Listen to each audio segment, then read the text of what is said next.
एहतजाजी तहरीक के सरखेल ढाका यूनिवर्सिटी के 3 तालिब इल्म नाहिद इस्लाम, आसिफ महमूद और अबू बकर थे, जिन्होंने अपने जोशो जज्बे से तहरीक को मौसर बना दिया।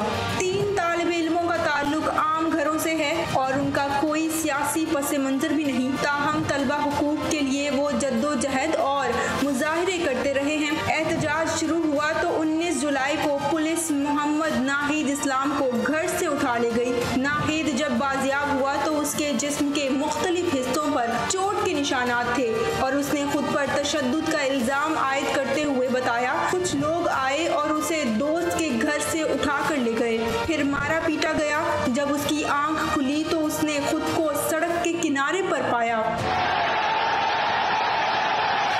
इसी से मिलता जुलता वाकया 26 जुलाई को दोबारा पेश आया, ताहम इस बार पुलिस के सुराग रसां विंग ने नाहिद इस्लाम, आसिफ महमूद और अबू बकर को अस्पताल से गिरफ्तार किया और इसका जवाब सिक्योरिटी वजूहात को बताया गया। हिरासत के दौरान नाहिद को लोहे की सलाखों से मारा गया, आसिफ को इंजेक्शन लगाया गया जिसके बायस वो कई रोज तक बेहोश रहा। दोनों ने ये दावा किया तहरीक रोकने के लिए उन पर दबाव डाला गया।